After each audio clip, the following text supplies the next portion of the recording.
They told me I'd be relieved at dawn. That was 3 days ago. Now the trench behind me is silent. The line in front of me is silent. And I sit alone in a hole half collapsed by shell fire, headset on, notebook open, listening for enemies that never come. I don't know if anyone remembers I'm here. I don't know if anyone cares. All I know is that if I stop listening, if I stop writing, then maybe I disappear for real. This is my outpost. And it's already forgotten. Before we begin, take a moment to settle in. If you enjoy these reflective war stories, feel free to like and subscribe, but only if it feels right. And let me know in the comments where you're listening from, and what time it is for you. It's always grounding to see this quiet community scattered across the world, finding stillness together. Now dim the lights. Let the quiet settle. Tonight's story isn't about fighting. It's about being left behind, waiting in silence, with only your own thoughts for company. This is the Forgotten Outpost. They dropped me into the outpost at dusk. Not literally dropped, though it felt like it, but shoved forward through the trench, handed the logbook and headset, and told to crawl into the hole that passed for shelter. 4 hours, Kessler. Hold fast. Relief will come at dawn. That was the promise. And like every promise in this war, it came with mud, cold, and silence sewn into its seams. The outpost wasn't much. A narrow dug-in pit ahead of the line, half-roofed with splintered boards, half-collapsed from the last shelling. Damp earth pressed close on 3 sides.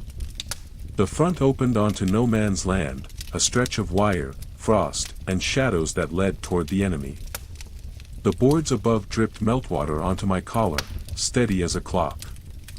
The mud under me sucked at my boots.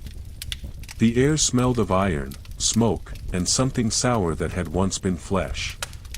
And I sat in the middle of it all, headset pressed to my ears, notebook open across my lap. The trench behind me was already far away. 50 yards, maybe less. But it could have been another country. The earth between us swallowed sound whole. I couldn't hear them. And I was certain they couldn't hear me. All I had was the line, buzzing faint with static. And the silence. Always the silence. The first hour, I did as I was told. Listened. Wrote. 1,700 hours, distant drip. Wind along wire.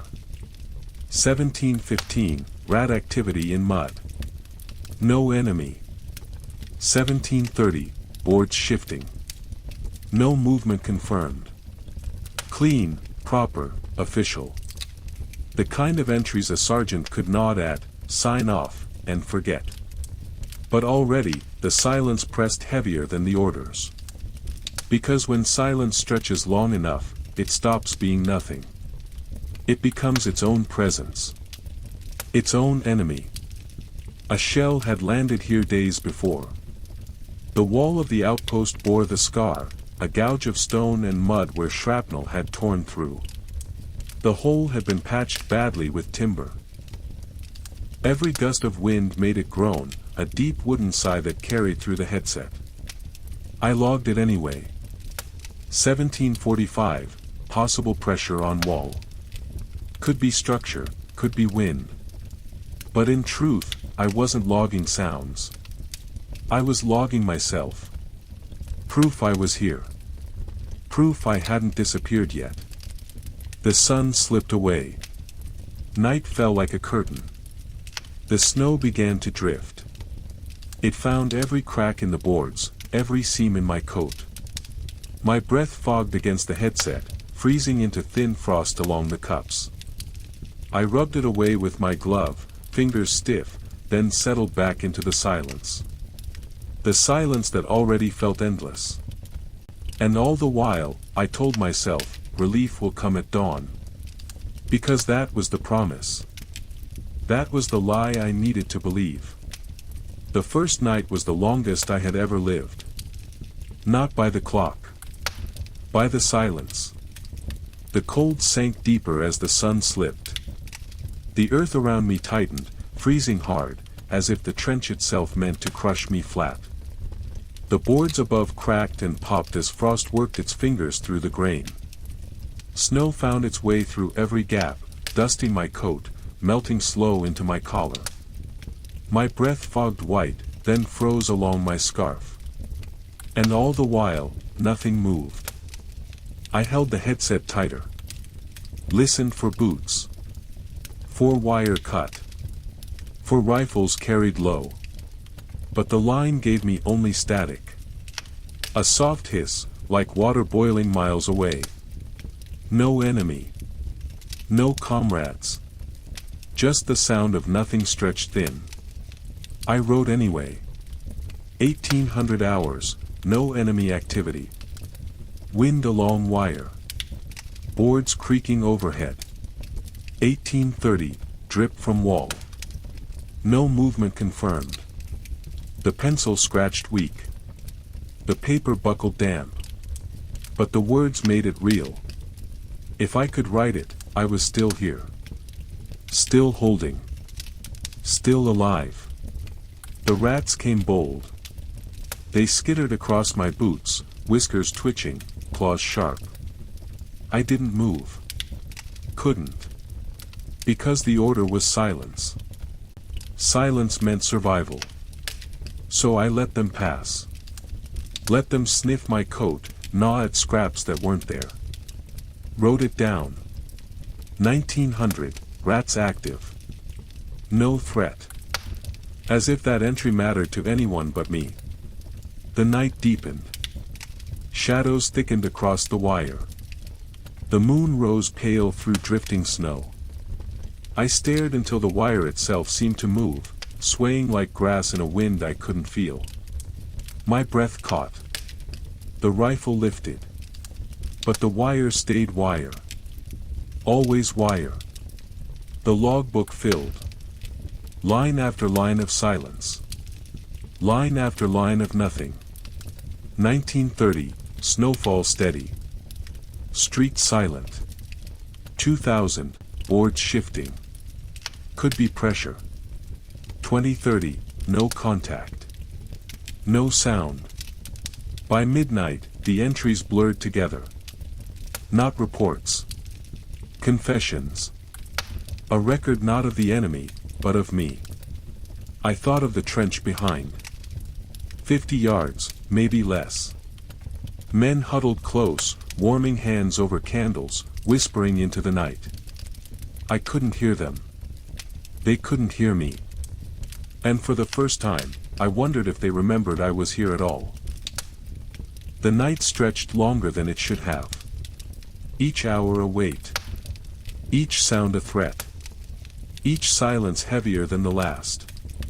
And when I finally blinked long, nearly slipping under, I pressed the pencil to the page, forcing myself back.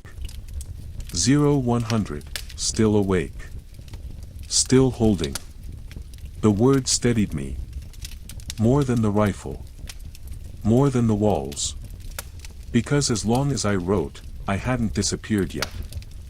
By the third day, I learned this: the ear is a poor officer. It obeys fear more than orders. The outpost had settled into its own grammar of noise, drips, scratches, soft slips of earth. None of it spoke plainly. All of it wanted to be something else. The wire hummed when the wind found it just right, a thin, metallic throat teaching vowels to the breeze. Boards above me clicked and sighed, translating frost into speech. Even the mud had a voice. Where water traveled under the surface, it made a wet whisper like cloth being folded in a careful room. Every lie had a body. I kept the headset on even when the strap bit into my cheekbones. The cups held cold against my ears until they burned numb, then burned again. Static lived there, a low river, never ending. When the wind rose, the river climbed its banks. When the wind fell, it withdrew. In between, the river spoke in broken syllables. Sometimes it said my name. But only when I wanted it least. I wrote anyway. 0700 hours, static steady. Wire tone present. No enemy confirmed. 0715, drip cadence irregular. Possible ice melt. No contact. Each line was a plank in a bridge I kept trying to build back toward the trench. If I stacked enough words, maybe they would notice the road I was laying in come. No one came. A rat tunneled along the wall behind my heel. I felt its small weight through the mud, a thrum-thrum like a heartbeat trying to live under the floor. The sound rose into the headset as a tiny drum. I pictured boots instead, light boots, deliberate, careful, and had to hold my breath until the rat announced itself with the straightforward honesty of whiskers. 0738, rat activity behind position. No external movement. The pencil's tip left a bright crescent where it dug too hard. I turned the lead a fraction, keeping it sharp. The small control calmed me. The wind shifted from east to nothing to north and back again, practicing routes, looking for old paths. When it came across the wire at a slant, it made a sound like a word held at the back of the throat. Once, it found a series of loose twists and the tone climbed into a whistle so pure it felt like glass.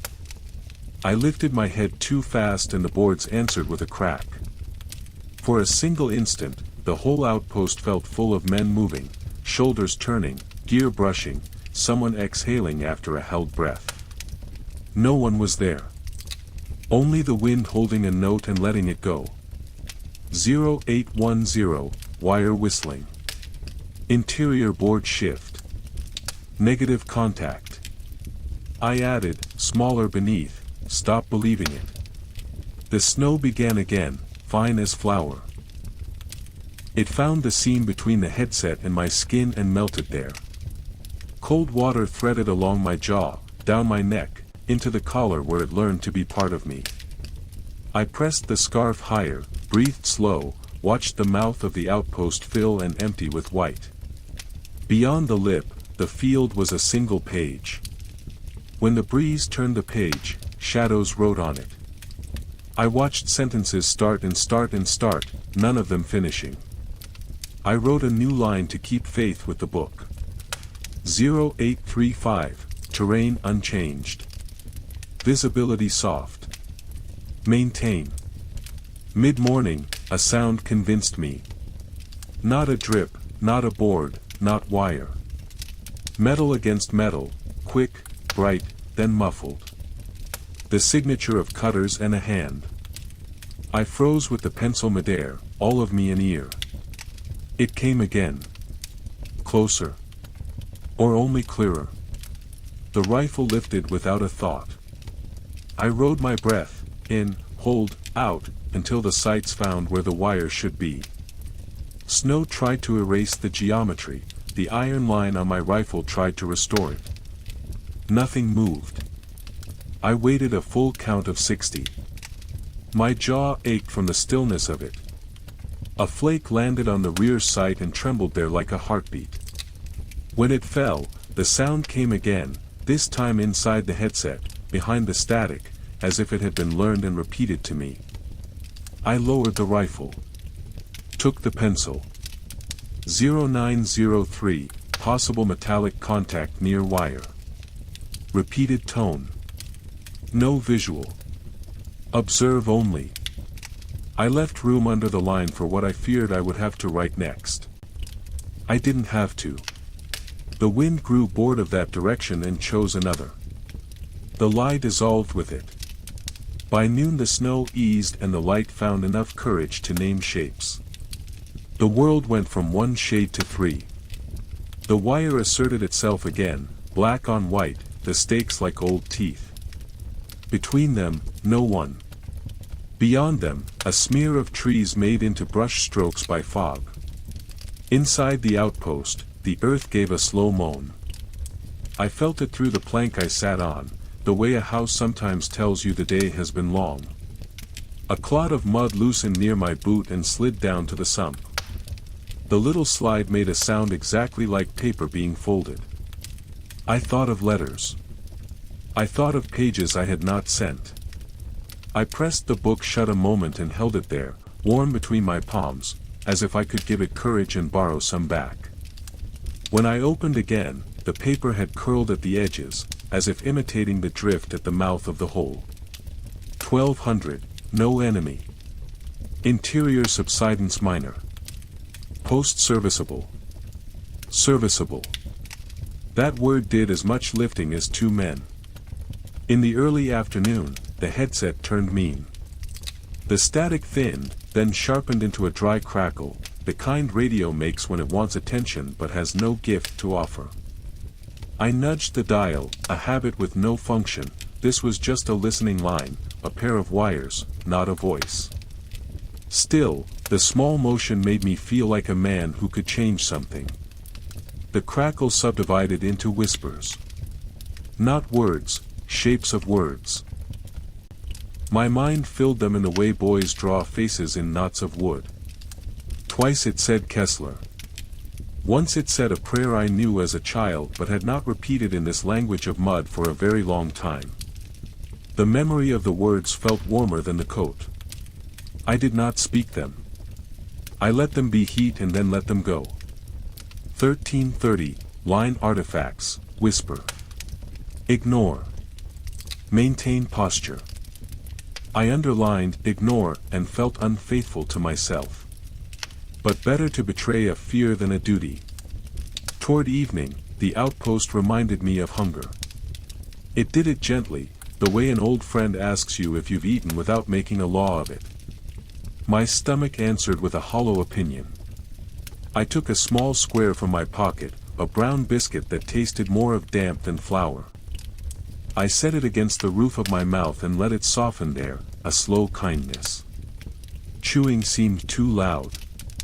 Swallowing seemed like a decision I might regret. A rat watched without shame from the sump. We made an agreement without speaking. I would pretend not to see him, and he would pretend not to be a story I would have to include in the book. I wrote instead. 1605, light dropping. Snow fine. Wire tone intermittent. Condition steady. Steady. Another honest lie I needed and allowed. As dusk drew its line under the day, the lies grew bolder. Shapes at the edge of the field stood up and were men until they remembered they were bushes and lay down again. A strip of torn sandbag lifted and dropped like a signal flag with nothing to signal. Even my breath tried to be footfall when it left me and walked away along the floor. I found myself rehearsing the whistle. Fingers touched it, found the cold bite of the metal, imagined the column of sound it would send up through the broken roof, imagined the trench answering with boots and shouts and the flare of light. I did not lift it. The thought alone was loud enough. The book waited. I gave it something true. 1700, no call.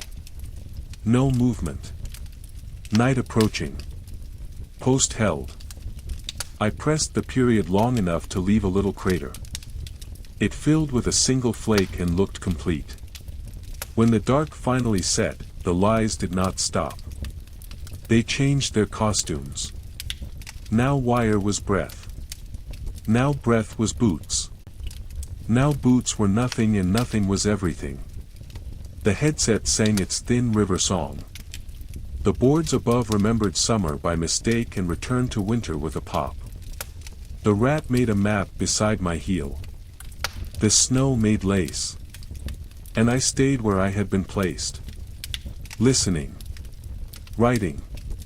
Not trusting my ears, and trusting them anyway. Because that is how the work is done in a forgotten place. You make a book out of the things that try to unmake you. You make a list long enough to stand on. You remind the night, line by line, that a man is present here in this hole, and will remain until relieved. The night did not answer. But the page turned. And I followed it. 1735, street, no, field clear. Wire holds. Kessler present. I let that last word sit alone. Present. A statement. A prayer. A lie the dark could not improve. By the fourth night, the logbook had grown heavier than the rifle. Not in weight, it was only a few soaked pages bound by string, but in meaning. The rifle could kill, but the book could prove I had lived. So I clung to it. Line by line. Word by word. As though silence itself could be recorded into submission. The pages curled at the edges, damp with melt and frost. Ink had long since run dry, so my pencil carried everything. Its lead broke often, worn blunt against wet paper. Each time, I shaved it down against a splinter of wood, careful, slow. The scratch of graphite became the only sound I owned. Every other sound belonged to the outpost, to wind, to rats, to the wire, to ghosts. But the scratch was mine. And so was the silence I gave shape to. The entries piled up. 1900 hours, wind sharp. Wire hums low. No contact. 1930, rat disturbance again. No enemy. 2000, interior creek. Possible shift. No ingress. Page after page, repeating the same confession in different words. No movement. No relief. No end. The silence thickened with each entry. But I told myself, if the silence could be written down, it could be endured. Soon, though, the book stopped being a record of the world. It became a record of me. I caught myself adding words I shouldn't. 2100, condition unstable. Cold severe. Still present. Still present. 2 words that didn't belong in a report. 2 words that belonged to a man afraid of vanishing. The more I wrote, the more the silence pressed back. As if the outpost itself resented my notes. Each creak of the boards grew sharper. Each drip of water louder. The wire hummed longer, deeper, until it felt like it was writing its own entry in the air. The city wanted its silence left alone. And here I was, pinning it to paper. My hand cramped. Fingers stiff from cold, aching from the constant pressure. I flexed them, rubbed them against the scarf, blew warm breath into the glove. Then pressed the pencil down again. Because stopping felt like giving up. Because silence unrecorded was silence stronger than me. Hours blurred. The logbook filled with patterns I didn't mean to make. Repeating words. Repeating shapes. Whole lines copied from earlier pages. I couldn't stop. Because the book wasn't just duty anymore. It was survival. If the book forgot me, the trench behind surely would. Once, I caught myself writing my own name. Not time. Not sound. Just Kessler. Over and over, pressed hard enough to tear the paper. The pencil snapped. I stared at the torn page, breath shaking, heart loud. Then I sharpened the lead again. Wrote over the whole. 2300, street empty. Post stable. Still present. Always that last part. Still present. By dawn, the book had become my only witness. I no longer trusted the line. I no longer trusted the rifle. But the book. The book saw me. The book held me. The 5th day belonged to the cold. Not the enemy. Not the silence. Not even the outpost. The cold. It seeped through everything, boards, mud, cloth, flesh, until there was no part of me it hadn't claimed. My fingers stopped feeling like fingers. They were stiff sticks, slow to obey. I tapped them against the rifle stock, one by one, waiting for the echo of pain that never came. Pain would have meant life. But the numbness was deeper. A hollow, spreading absence. I pressed the pencil down anyway, scrawling jagged lines I could barely read. 0600 hours, cold extreme. Hand slow. Writing difficult. The graphite tore the paper. I let it. Better torn than blank. My feet were worse. Boots soaked through, socks stiff, toes heavy as stones. I stamped them, careful, slow. The sound was dull, swallowed by snow. No warmth followed. Only the sick ache of blood refusing to move. I thought of fire then. Of home hearths, red embers glowing, smoke curling warm against rafters. But the ruin gave nothing. Only frost climbing the walls, glittering cruel under thin light. The cold wasn't weather anymore. It was presence. It pressed against my chest, slowing each breath. It crept into my spine, locking me stiff. It sat behind my eyes, dimming thought, dulling reason. I whispered into the scarf, lips cracked, voice small. Still here. The words froze in the wool, brittle as ice. No one heard them but me. I wrote again. 0730, condition degrading. Post maintained. Maintained. The lie steadied me. Because the truth was closer to collapse. The silence sharpened with the cold. Every drip cut sharper. Every bored groan sounded like bone breaking. Even the rats seemed louder, claws scratching like knives across stone. I pressed the headset tighter, desperate for something human. But the line only hissed. Static. A thin river of noise that did nothing to warm me. I thought of leaving once. Crawling back toward the trench. 50 yards, maybe less. I pictured it, boots dragging through snow, hands clawing frozen dirt, the relief of voices at the end. But the image faltered. What if no one waited? What if the trench was as empty as the field? What if I returned and found nothing at all? Better the cold I knew than the emptiness I feared. So I stayed. And the cold stayed with me. By midday, I couldn't hold the rifle steady. The barrel shook, teeth chattering through my arms. I lowered it, ashamed, and pressed the pencil down again. The words came crooked, weak. 1200, still present. Still awake. Cold severe. I stared at the line, frost gathering along the edge of the page. And I realized the truth. The cold didn't want me dead. It wanted me here. Still. Frozen into the outpost like another board, another stone, another forgotten thing. By the sixth night, time was gone. There was no dawn. No dusk. No before or after. Only silence, stretched so long it swallowed the hours whole. At first, I tried to count. Measured breaths. Scratched minutes into the margins of the book. But soon the numbers drifted apart, like snow blown from a roof. I couldn't tell if it had been 5 hours or 50. Couldn't tell if the trench had forgotten me for a day, or a week. The silence gave no answers. Only wait. The logbook thickened with repetition. Streak clear. Wire steady. No movement. Over and over. Page after page. Each entry written as if it mattered.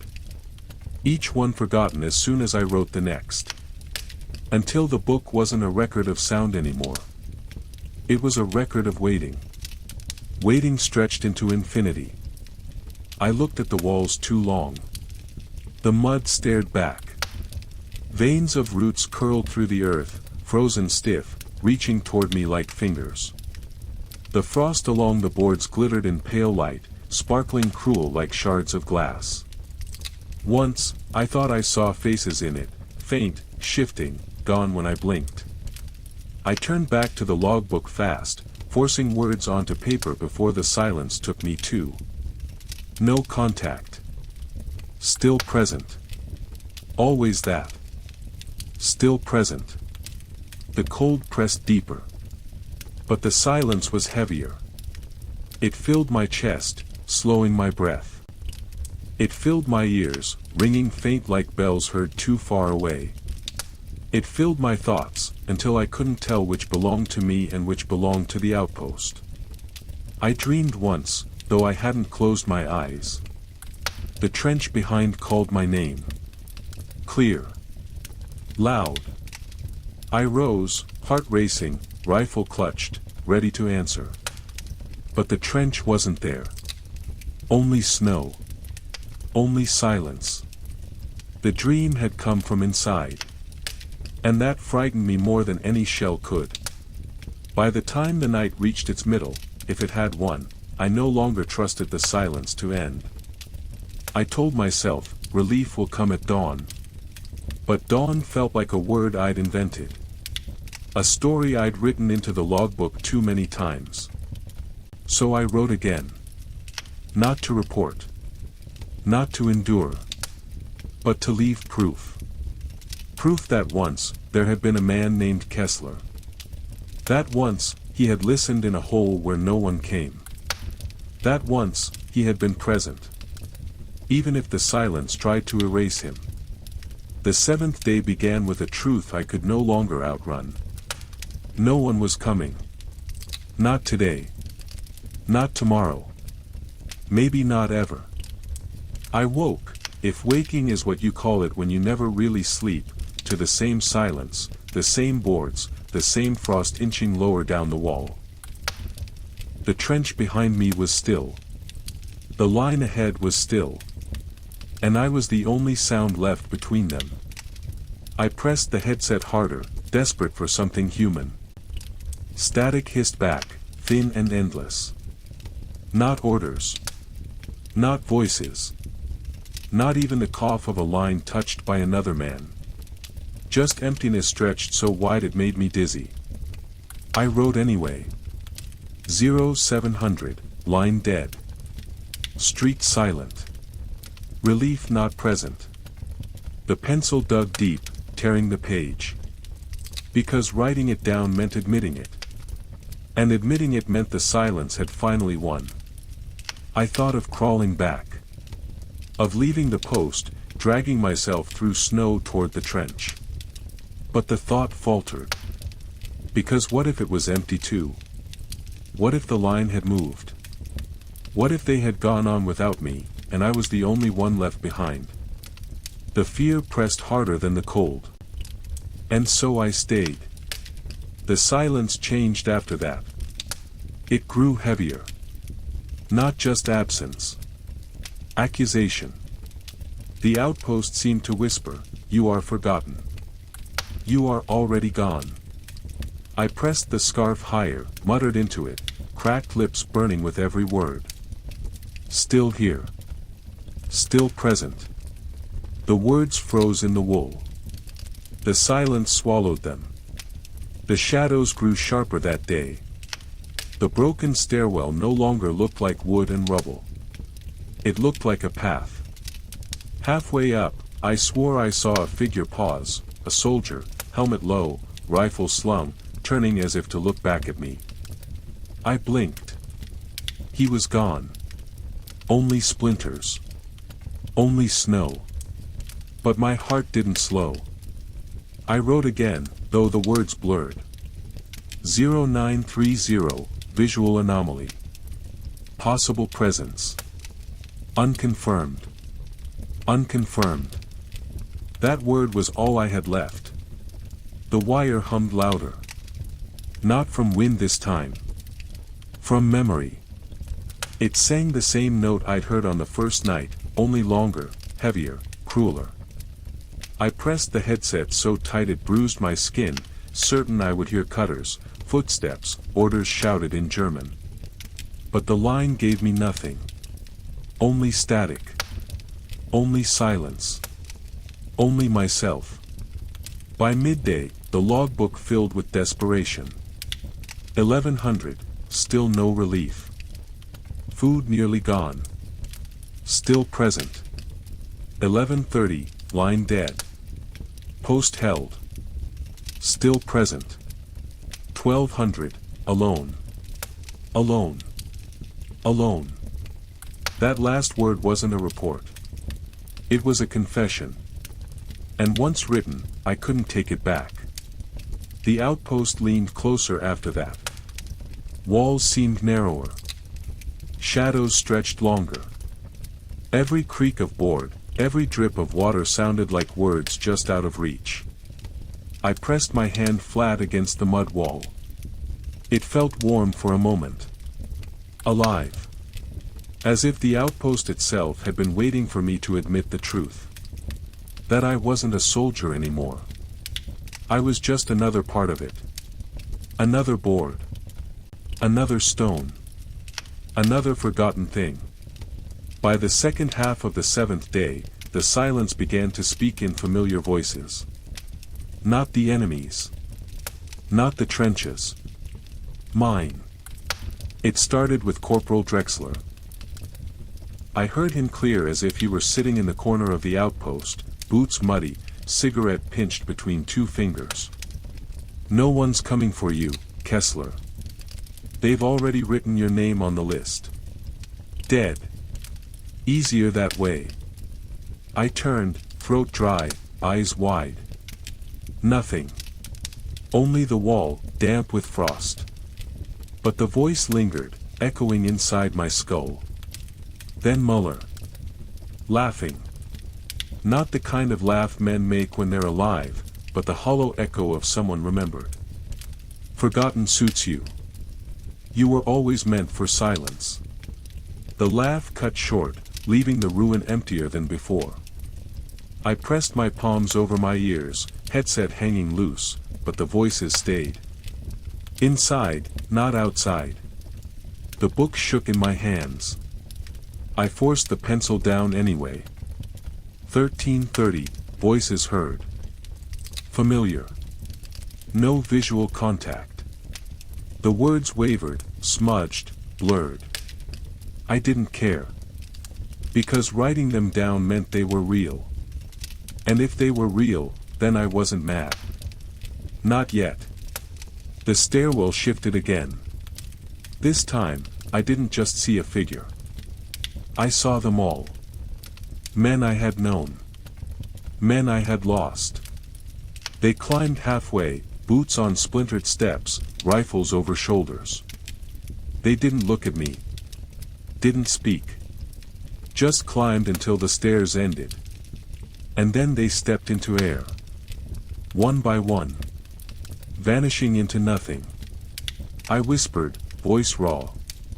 Wait. Don't leave me. But they kept walking. And the ruin swallowed them whole. The cold pressed harder. It chewed at my fingers, gnawed at my feet, hollowed my chest. But the silence pressed deeper still.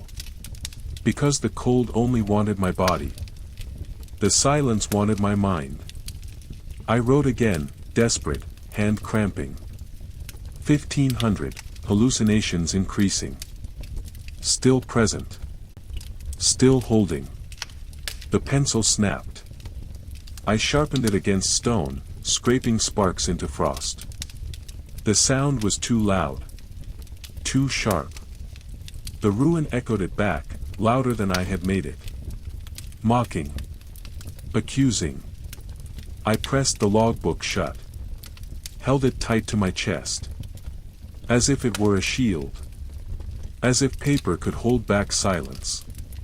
For a long while, I didn't write. Didn't move. Just sat, eyes open, staring at snow drifting into the mouth of the outpost. Each flake fell like a second. Each one erased the last. And I thought, maybe that's all I am now. Another second. Falling. Forgotten before it even touches the ground. By nightfall, the silence had cornered me. It pressed from the walls, poured from the ceiling, seeped through the floor. Every breath I took seemed borrowed. Every sound I made seemed stolen. And I knew then, if I left the outpost, I might die. But if I stayed, I might vanish all the same. The thought of leaving grew louder. I pictured it in detail. Sliding from the hole, crawling belly flat through snow, pushing toward the trench. The boots behind the line would hear me. Hands would pull me in. Voices would call me brother again. Relief would come, not at dawn, but at last. The picture steadied me. For a moment. Then the silence whispered back. What if the trench is empty? The words weren't mine. They came from the wall, the wire, the ruin itself. What if they've gone? What if they left you because you were easier to forget than to save? My chest tightened. Breath caught. The picture of safety crumbled. And I was left with the hole. The snow. The silence. I nearly stood. Boot shifted, knee lifted, hands braced against the wall. Every part of me ready to climb. But then the logbook slipped from my lap. It landed open, pages bent, words staring up at me. Still present. Still present. Still present. Line after line, scratched in my own hand. And I froze. Because the book was the only proof left. If I left it behind, I would be gone. If I carried it, I might still be remembered. So I sat back down. Clutched it to my chest. And whispered, still here. The silence didn't answer. But the walls leaned back, as if satisfied. The ruin had tested me. And I had chosen to stay. I forced the pencil down one more time. The line crooked, the lead faint, but the words were there. 0200, post held. Relief absent. Still present. The page blurred with frost, smudge, tears. But I didn't care. Because the words were written. And writing meant I hadn't vanished yet. So I stayed. Half dead with cold. Half broken with silence. But still present. Still holding. Dawn came thin. Not bright. Not warm. Just a gray smear across the snow, barely enough to separate sky from earth. And with it, I waited for the sound I'd been promised. Boots in the trench. A whistle carried faint. Voices calling my name. Relief. But none came. The trench behind me stayed silent. No boots. No whistle. No voices. Only the same static hiss in the headset. Only the same wire humming under wind. Only the same ruin breathing slow. I wrote anyway. 0700, dawn. Post held. Relief not arrived. The pencil dragged faint, weak from overuse. The paper curled damp, edges torn. But the words stayed. And that meant I stayed. Hours stretched. Snow drifted into the outpost, piling higher against the wall, dusting across my lap. My rifle lay heavy, useless. My body trembled in fits, sometimes with cold, sometimes with silence, I couldn't tell which. And still I wrote. 0900, still present. Still holding. 1000, relief absent. Still here. The logbook filled with echoes of myself.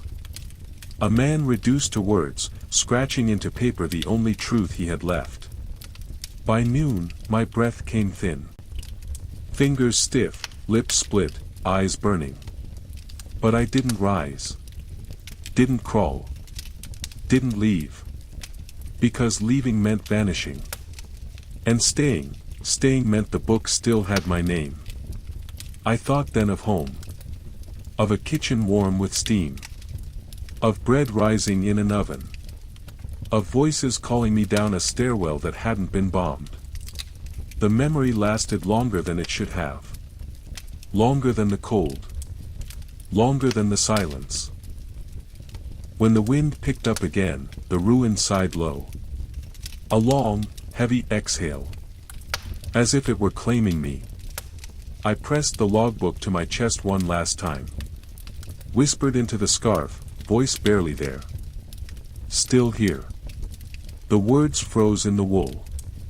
But they lived on the page. And maybe, if anyone found them, they'd know I had once been present. That I had once held the forgotten post. Even if no relief ever came.